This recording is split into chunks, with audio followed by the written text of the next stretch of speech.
Hey guys, it's Lizzie here. So today I'm going to show you how to create this look, which is inspired by Morticia Addams, of course. So basically I tried to recreate the version that was played by Angelica Houston. I'm not sure how to pronounce her name, but it's this lady. I don't know if you'll be able to see, but she plays Morticia Addams looking like this. So this is the sort of look that I was going for. So if you want to know how to recreate this look, then just keep watching. Thank you. Now for my base I want really full coverage, and I also want the skin to be really pale and matte. So firstly I'm going to start off with a primer that has some pigmentation to it. So for that I'm going to use Bare Minerals Prime Time in Fair. This will start to even out my skin and will add a light layer of coverage. Now if you're using a foundation that's lighter than your skin, you want to bring it down your neck into wherever your clothes start. So for my foundation I'm going to use Kat Von D's Lock It Tattoo foundation in shade 42. Now this is very fair. I am going to mix with it a few drops from the Body Shop Lightening range. So they look like this, these are the shade adjusting drops. I don't know if you can see that, so that's the shade adjusting drop. It's a lot fairer than the lightest foundation from Kat Von D, which is already really pale. So I'm going to mix those together on the back of my hand, dot them around my skin and then buff it in. As always I'm going to do a really thin layer first and then build up the coverage where I need it.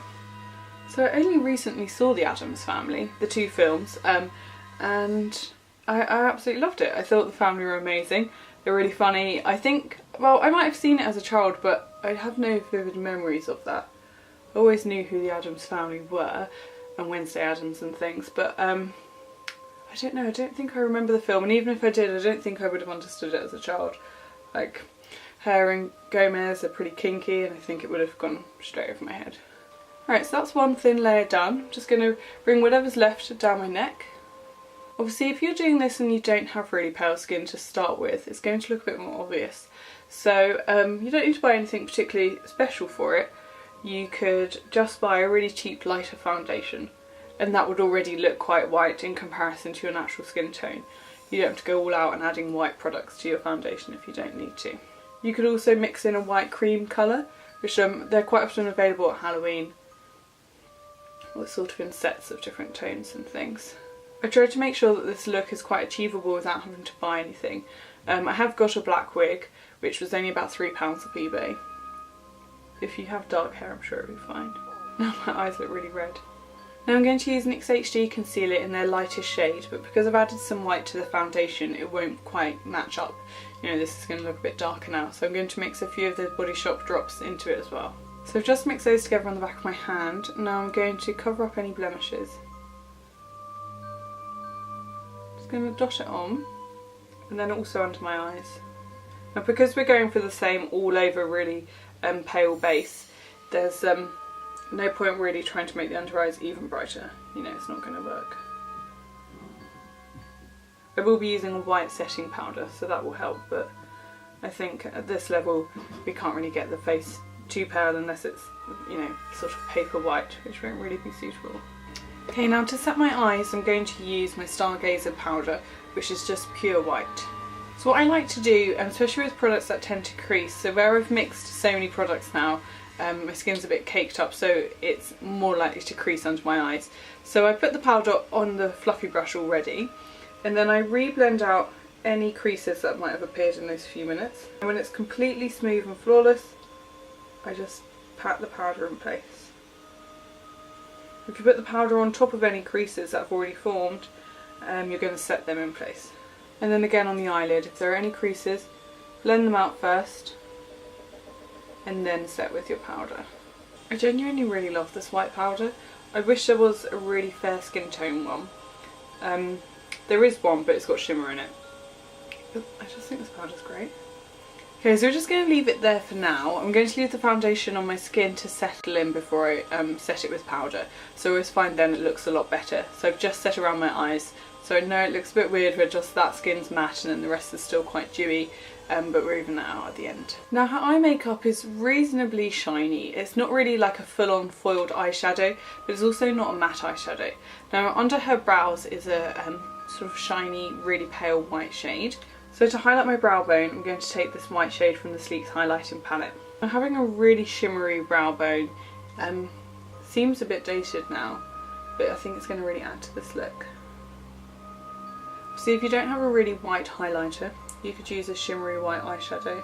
Now I'm going to take this matte black eyeshadow from the Give Them Nightmares palette by Makeup Revolution. Now it really isn't that pigmented. I do like quite a lot of the shades in this palette, but the reason I'm using this one is because it is more of a grey. I'm going to take this onto a pencil brush and we're just going to map out the basic shape. So I'm going to take this through the crease. I'm going to take it all the way to the start of the brow. So you're sort of going straight across. And on the outer corner it doesn't join down to the lower lash line. The lower lash line seems to only have a bit of black eyeliner on, sort of into the waterline and then smudged down a tiny bit. There doesn't seem to be any eyeshadow. Now to start to blend that outwards, tilt your brush down into the crease. And she has a lot of space between her lash line and her eyebrow, you know, there's a lot of room there for all these shadows. Obviously not everyone's eye shape is going to look like that. Some people are going to have really hooded eyes or a very small space. So it's about making use of what you've got. So essentially I'm going to do it from the crease upwards and take it quite high into the brow, and then I'm going to darken the brow sort of from the top. So it gives me the illusion of a bit more space. You basically want to be able to see this grey shadow with your eye open. If it's completely covered up, you want to extend the grey. So keep looking straight on the mirror. I've got another one behind the camera so you can see how much of the grey is visible with your eye open. And then what it seems to do is go down onto the corner of the eyelid, but not underneath the eye. So you want to draw a line, sort of around there. Now we're going to take some more of that product and just darken this outer corner. So you're leaving the eyelid space pretty blank. And I'm just going to do the other eye and then I'll be right back. The next thing I'm going to do is line my eyes with a black gel liner, and for that I'm using one from Kiko and it's just their Lasting Gel Eyeliner. If you haven't got a gel eyeliner you could use a pencil. You just want something that dries to a matte finish.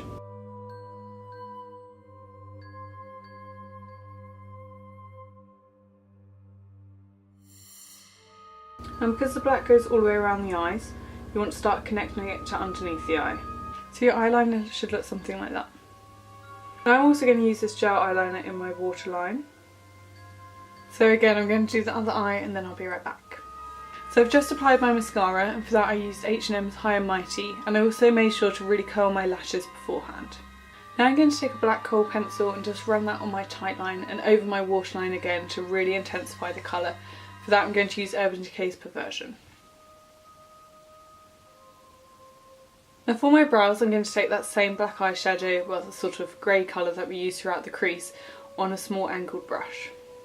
Now her eyebrows aren't particularly pointed or arched, they're a nice smooth line and they're slightly fuller at the front. Now on my lips I've used Retrofruterist by Lime Crime, and it's this nice true red shade. So basically I filled it in with the bullet, now I'm just going around the edges with the brush to make sure it's nice and even.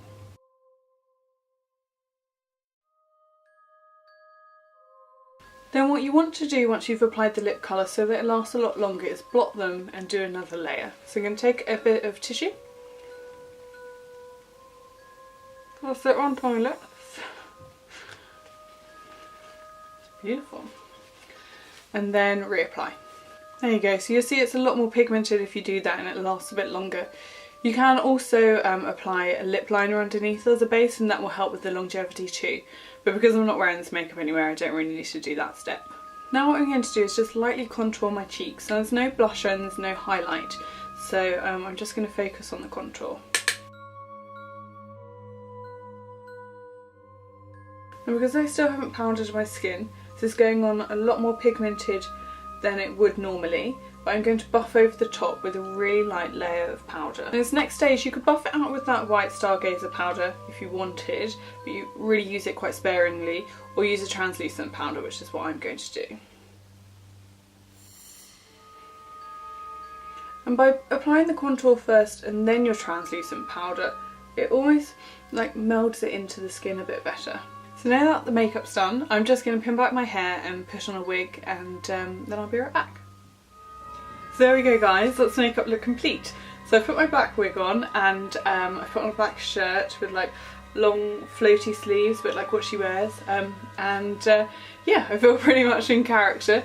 This wig is very bizarre, it's very thin, so it's not really covering my hair at the back, but you know, for £3 it'll do. So I hope you enjoyed the tutorial and you found it helpful, and if you have any ideas for any future characters or looks you'd like me to create for Halloween or just in general, then comment them below and I'll definitely get back to you. So thank you so much for watching and showing your support. Please subscribe to my channel, it really makes a huge difference, and I look forward to seeing you again soon. Take care, bye bye.